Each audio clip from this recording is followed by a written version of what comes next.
ಈ ಕಾವಲಿಯ ಮೇಲೆ ನಾನು ಒಂದು ಎಲೆಯನ್ನು ಹಾಕಿದ್ದೇನೆ.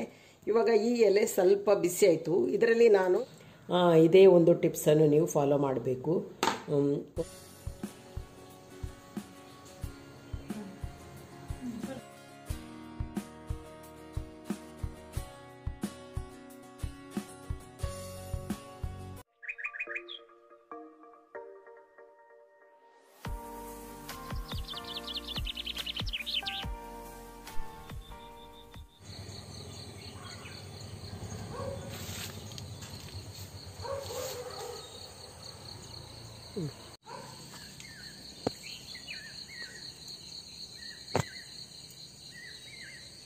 lagi cepat lagi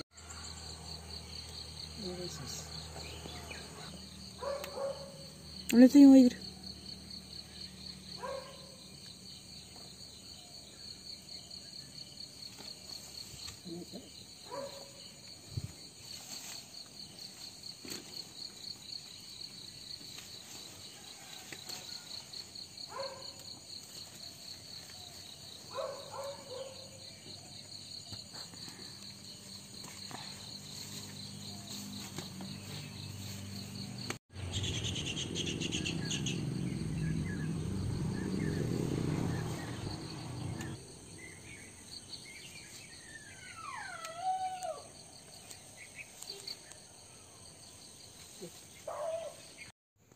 hi friends, Vitha family ವ್ಲಾಗಿಗೆ ನಿಮಗೆ ಸ್ವಾಗತ.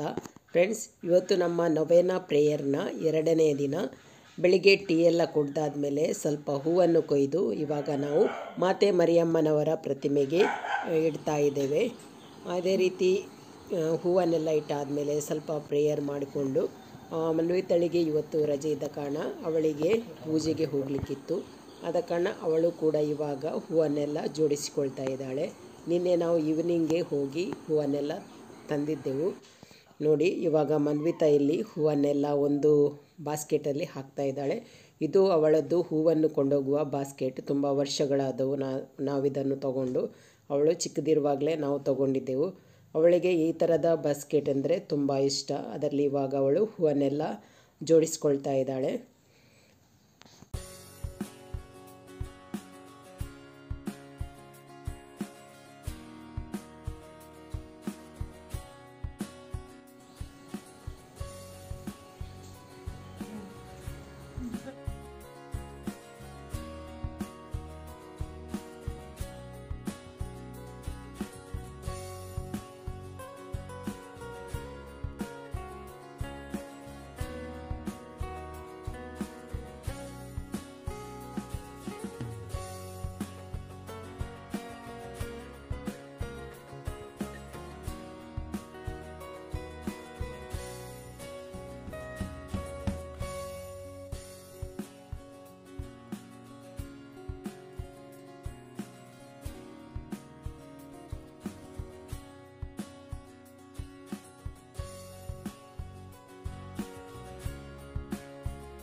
ಹೂವನ್ನೆಲ್ಲ ಬಾಸ್ಕೆಟಲ್ಲಿ ಈ ಥರ ಜೋಡಿಸಿ ಆದಮೇಲೆ ಅವಳು ಪೂಜೆಗೆ ಹೊರಟಳು.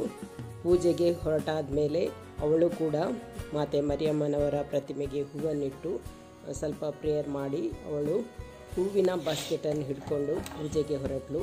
ಇವತ್ತು ನಾನು ಮನೆಯಲ್ಲಿದ್ದೆ. ಜಾನ್ ಮತ್ತು ಮನ್ವಿತಾ ಪೂಜೆಗೆ ಹೋಗಿದ್ದರು.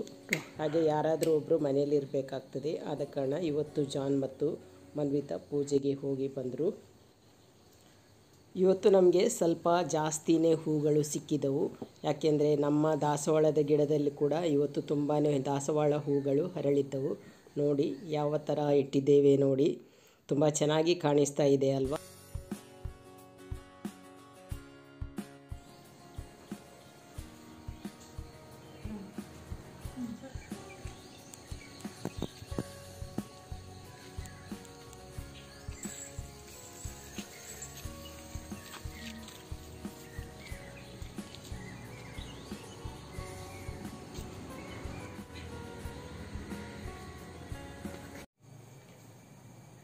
ಫ್ರೆಂಡ್ಸ್, ನಾನಿವತ್ತು ನಿಮಗೆ ಒಂದು ಎಣ್ಣೆ ಹಾಕದೆ ಆಮ್ಲೆಟನ್ನು ಹೇಗೆ ಮಾಡೋದು ಅಂತೇಳಿ ನಿಮಗೆ ಇವತ್ತಿನ ವಿಡಿಯೋದಲ್ಲಿ ನಾನು ತೋರಿಸಿಕೊಡ್ತಾ ಇದ್ದೇನೆ. ಎಣ್ಣೆ ಯೂಸ್ ಮಾಡದೆ ಯಾವುದಾದ್ರೂ ಮಾಡಿ ತಿನ್ನೋದಾದರೆ ತುಂಬಾ ಒಳ್ಳೆಯದಲ್ವಾ, ಆರೋಗ್ಯಕ್ಕೆ ತುಂಬ ಒಳ್ಳೆಯದು. ಅದೇ ಬಾಳೆ ಎಲೆಯಲ್ಲಿ ಮಾಡೋದಾದರೆ ಇನ್ನೂ ಒಳ್ಳೆಯದಲ್ವಾ. ಹಾಗೆ ನಾನಿವತ್ತು ಒಂದು ಎಗ್ ಆಮ್ಲೆಟನ್ನು ಬಾಳೆ ಎಲೆಯಲ್ಲಿ ಹೇಗೆ ಮಾಡೋದು ಅಂತೇಳಿ ನಾನೀಗ ನಿಮಗೆ ತೋರಿಸಿಕೊಡ್ತಾ ಇದ್ದೇನೆ. ಇದಕ್ಕೆ ಏನೆಲ್ಲ ಇಂಗ್ರೀಡಿಯೆಂಟ್ಸ್ ಬೇಕು ಅಂತೇಳಿ ನಾನು ನಿಮಗೆ ತೋರಿಸ್ತೇನೆ. ನೋಡಿ, ಈ ಆಮ್ಲೆಟ್ ಮಾಡಲಿಕ್ಕೆ ನಾನು ಒಂದು ಪಾತ್ರೆಗೆ ಒಂದು ನೀರುಳ್ಳಿಯನ್ನು ಹಾಕ್ತಾ ಇದ್ದೇನೆ. ಸಣ್ಣಗೆ ನಾನು ಕಟ್ ಮಾಡಿ ತಗೊಂಡಿದ್ದೇನೆ, ಒಂದು ಸಾಕು. 2 ಮೊಟ್ಟೆಯಿಂದ ನಾನು ಮಾಡೋದ್ರಿಂದ ಒಂದು ನೀರುಳ್ಳಿ ಸಾಕು. ಒಂದು ಸಣ್ಣ ಆಲೂಗಡ್ಡೆ ಕೂಡ ತಗೊಂಡಿದ್ದೇನೆ, ಅದನ್ನು ಕೂಡ ಹಾಗೆ ನೀರುಳ್ಳಿ ಹೇಗೆ ಕಟ್ ಮಾಡಿದ್ದೇನೋ ಅದೇ ರೀತಿ ಕಟ್ ಮಾಡಿ ತಗೊಂಡಿದ್ದೇನೆ. ನೋಡಿ, ಇಷ್ಟು ಸಣ್ಣ ಮಾಡಿ ಕಟ್ ಮಾಡಿ ತಗೊಂಡಿದ್ದೇನೆ. ಹಾಗೆಯೇ ಸ್ವಲ್ಪ ಕೊತ್ತಂಬರಿ ಸೊಪ್ಪನ್ನು ಕೂಡ ಹಾಕ್ತಾ ಇದ್ದೇನೆ. ಕೊತ್ತಂಬರಿ ಸೊಪ್ಪು ಹಾಕೋದ್ರಿಂದ ಫ್ಲೇವರ್ ಎಲ್ಲ ತುಂಬ ಚೆನ್ನಾಗಿ ಟೇಸ್ಟಾಗಿ ಬರುತ್ತದೆ. ಒಂದು ಕಾಯಿ ಮೆಣಸನ್ನು ತಗೊಂಡಿದ್ದೇನೆ, ಅದನ್ನು ಕೂಡ ಸಣ್ಣಗೆ ಕಟ್ ಮಾಡಿ ತಗೊಂಡಿದ್ದೇನೆ. ಸ್ವಲ್ಪ ಅರಸಿನ ಹುಡಿಯನ್ನು ಹಾಕ್ತೇನೆ. ರುಚಿಗೆ ತಕ್ಕಷ್ಟು ಉಪ್ಪನ್ನು ಕೂಡ ಹಾಕ್ತೇನೆ. ಈಗ ಇದನ್ನು ಚೆನ್ನಾಗಿ ಒಮ್ಮೆ ನಾವು ಮಿಕ್ಸ್ ಮಾಡಿಕೊಳ್ಬೇಕು. ಈಗ ನಾನಿಲ್ಲಿ 1 ಕಪ್ ತಗೊಂಡಿದ್ದೇನೆ, ಹಾಗೆ 2 ಮೊಟ್ಟೆ ಕೂಡ ತಗೊಂಡಿದ್ದೇನೆ. ಈ ಮೊಟ್ಟೆಯನ್ನು ನಾವು ಡೈರೆಕ್ಟಾಗಿ ನಾವು ಕಟ್ ಮಾಡಿ ಹಾಕಬಾರ್ದು, ಯಾಕೆಂದರೆ ಹೊರಗಡೆ ನೋಡುವಾಗ ನೋಡಿ ತುಂಬ ಚೆನ್ನಾಗಿದ್ದರೂ ಒಳಗಡೆ ಕೆಲವೊಮ್ಮೆ ಹಾಳಾಗಿರ್ತದೆ. ಇದಕ್ಕಿಂತ ಮೊದಲಿನ ವಿಡಿಯೋದಲ್ಲಿ ಕೂಡ ನಾನು ಹೇಳಿದ್ದೆ, ಇದೇ ಒಂದು ಟಿಪ್ಸನ್ನು ನೀವು ಫಾಲೋ ಮಾಡಬೇಕು. 1 ಕಪ್ ತಗೊಂಡು ಅದರಲ್ಲಿ ನಾವು ಮೊದಲಿಗೆ ಈ ಮೊಟ್ಟೆಯನ್ನು ಒಡೆದು ಹಾಕಬೇಕು.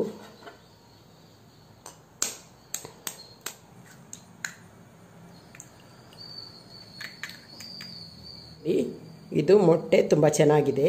ಈಗ ಇದನ್ನು ನಾನು ಇದರಲ್ಲಿ ಹಾಕ್ತೇನೆ. ಅದೇ ರೀತಿ ಇನ್ನೊಂದು ಮೊಟ್ಟೆಯನ್ನು ಕೂಡ ಒಡೆದು ಹಾಕೋಣ. ಡೈರೆಕ್ಟಾಗಿ ಹಾಕೋದ್ರಿಂದ ಏನಾಗ್ತದೆ ಅಂತ ಹೇಳಿದರೆ, ನಾವು ಕೆಲವೊಮ್ಮೆ ಹೀಗೆ ಹಾಕೋದ್ರಿಂದ ಒಂದು ಮೊಟ್ಟೆ ಆದರೂ ಹಾಳಾದ್ದು ಇದ್ದರೆ ನಾವು ಮಾಡಿದ ಆಮ್ಲೆಟ್ ಇದು ಮಿಶ್ರಣ ಎಲ್ಲ ಹಾಳಾಗಿ ಹೋಗ್ತದೆ. ಆದ ಕಾರಣ ಈ ಥರ ನಾವು ಮಾಡೋದ್ರಿಂದ ಹಾಳಾಗುವ ಚಾನ್ಸಸ್ಸೇ ಇರೋದಿಲ್ಲ. ಒಳ್ಳೆದಿದ್ದರೆ ಮಾತ್ರ ಹಾಕ್ಬೋದು, ಕೂಡ ತುಂಬ ಚೆನ್ನಾಗಿದೆ.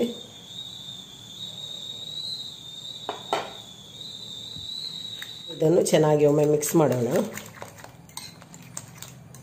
ಕಾಯಿ ಮೆಣಸು ಹಾಕೋದು ಬೇಡ ಅಂತ ಆದರೆ ಚಿಲ್ಲಿ ಪೌಡ್ರನ್ನು ಹಾಕ್ಬೋದು, ಆದರೆ ನಾವು ಮೊದಲೇ ಅದನ್ನೆಲ್ಲ ಮಿಕ್ಸ್ ಮಾಡಿ ಆದಮೇಲೆ ಮೊಟ್ಟೆಯನ್ನು ಒಡೆದು ಹಾಕಬೇಕು. ಮೊಟ್ಟೆಯನ್ನು ಒಡೆದು ಹಾಕಿದ ಮೇಲೆ ಪೌಡ್ರೆಲ್ಲ ಹಾಕಿದರೆ ಅದು ಅಷ್ಟು ಚೆನ್ನಾಗಿ ಮಿಕ್ಸ್ ಆಗೋದಿಲ್ಲ, ಯಾಕೆಂದರೆ ಕೆಲವು ಕಡೆ ಸ್ವಲ್ಪ ಗಂಟಾಗಿ ಉಳಿತದೆ. ಆದ ಕಾರಣ ಮೊದಲೇ ನೀರುಳ್ಳಿಯ ಜೊತೆಗೆ ಮಿಕ್ಸ್ ಮಾಡಿ ಆಮೇಲೆ ನಾವು ಎಗ್ಗನ್ನು ಹಾಕಬೇಕು. ನೋಡಿ, ಈ ಥರ ಚೆನ್ನಾಗಿ ಬೀಟ್ ಮಾಡಬೇಕು, ನಾವು ಮಿಕ್ಸ್ ಮಾಡಬೇಕು.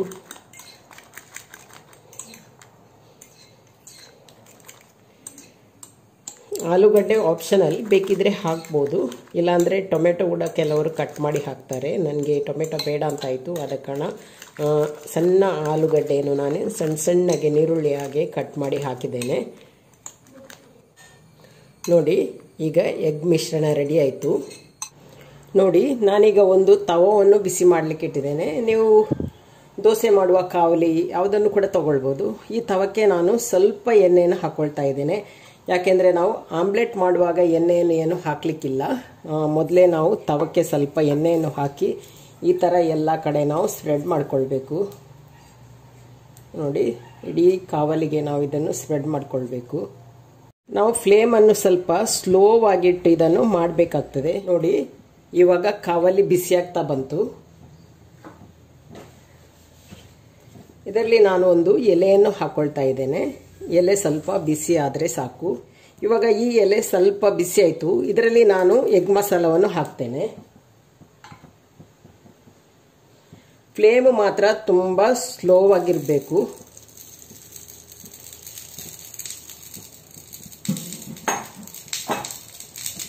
ನೋಡಿ, ತುಂಬ ಸ್ಲೋ ಫ್ಲೇಮಲ್ಲಿಟ್ಟು ಇದನ್ನು ಮಾಡಬೇಕಾಗ್ತದೆ. ಹಾಗೆಯೇ ಇವಾಗ ಸ್ವಲ್ಪ ಸ್ಪ್ರೆಡ್ ಮಾಡಿಕೊಳ್ಬೇಕು. ಸ್ಲೋ ಫ್ಲೇಮಲ್ಲಿ ಇದು ಸ್ಲೋ ಆಗಿ ಬೇಯಬೇಕು, ಆದರೆ ಮಾತ್ರ ಚೆನ್ನಾಗಿ ಬೇಯ್ತದೆ. ಫಾಸ್ಟಾಗಿ ನಾವು ಬೆಂಕಿ ಮಾಡಿದರೆ ಎಲೆ ಕೂಡ ಕಪ್ಪಾಗಿ ಬಿಡುತ್ತದೆ. ನೋಡಿ, ಈ ಥರ ಸ್ಪ್ರೆಡ್ ಮಾಡಿಕೊಂಡ್ರೆ ಸಾಕು. ಇವಾಗ ಇದು ಸ್ವಲ್ಪ ಹೊತ್ತು ಹೀಗೇನೆ ಬೇಯಬೇಕು. ನೋಡಿ, ಇವಾಗ ಸ್ವಲ್ಪ ಫ್ರೈ ಆಗ್ತಾ ಬಂತು. ಆವಾಗ ಇನ್ನೊಂದು ಎಲೆಯನ್ನು ಅದರ ಮೇಲೆ ಇಡಬೇಕು ನಾವು. ಇನ್ನೊಂದು ಎಲೆಯನ್ನು ಈ ಥರ ಮಾಡಿ ಇಡಬೇಕು. ಇನ್ನೊಂದು ಸೈಡ್ ಕೂಡ ಅದು ಫ್ರೈ ಆಗಬೇಕಲ್ವಾ. ಇವಾಗ ಇದನ್ನು ನಾವು ಟರ್ನ್ ಮಾಡಿ ಹಾಕಬೇಕು.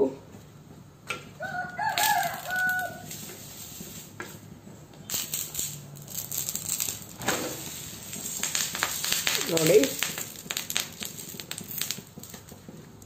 ಈ ಥರ ಟರ್ನ್ ಮಾಡಿ ಹಾಕಬೇಕು. ಇನ್ನೊಂದು ಸೈಡ್ ಕೂಡ ಚೆನ್ನಾಗಿ ನಾವು ಫ್ರೈ ಮಾಡಬೇಕು.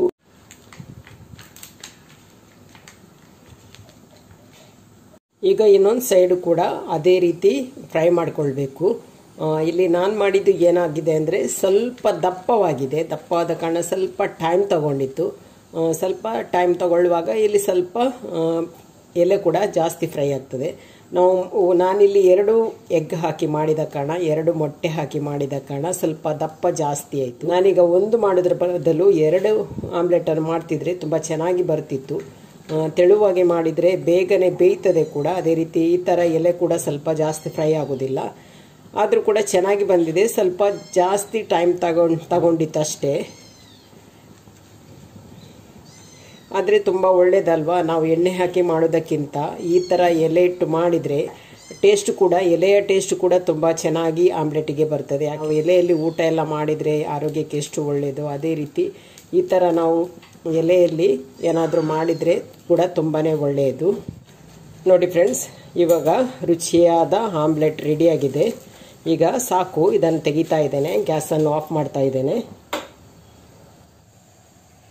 ಇವಾಗ ನೋಡಿ ಫ್ರೆಂಡ್ಸ್, ರುಚಿಯಾದ ಆಮ್ಲೆಟ್ ರೆಡಿಯಾಗಿದೆ. ನಾನೀಗ ಟರ್ನ್ ಮಾಡಿ ಹಾಕ್ತೇನೆ ಇದನ್ನು.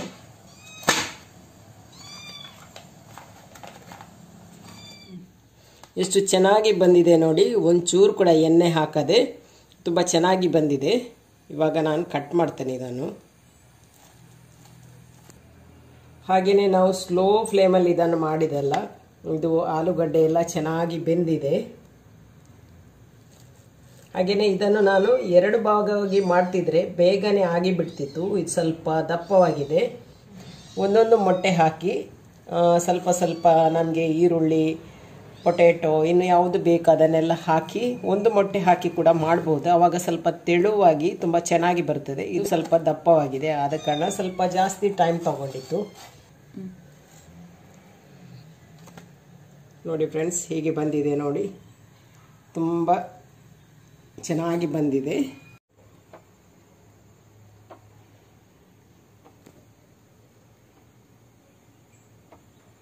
ಇವಾಗ ಬ್ರೆಡ್ ಸ್ಲೈಸ್ ಇದೆ, ಅದರಲ್ಲಿ ಈ ಥರ ಇಟ್ಟು ನಾವು ತಿಂತೇವೆ ನೋಡಿ. ಈವ್ನಿಂಗ್ ಸ್ನ್ಯಾಕ್ಸ್ ಅಂತೇಳಿ ನಾವು ಮಾಡಿದ್ದು ನೋಡಿ, ಈ ಥರ.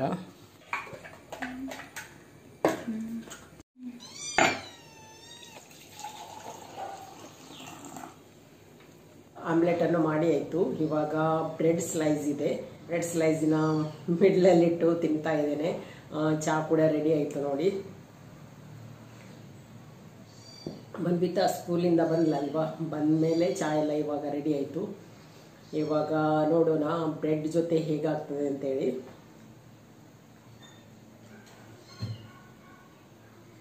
ಸೂಪರ್ ಆಗಿದೆ. ತೆಳುವಾಗ್ತಿದ್ರೆ ಬೇಗನೆ ಆಗಿಬಿಡ್ತಿತ್ತು. ದಪ್ಪ ಆದ ಕಾರಣ ಸ್ವಲ್ಪ ಲೇಟ್ ಆಯಿತು.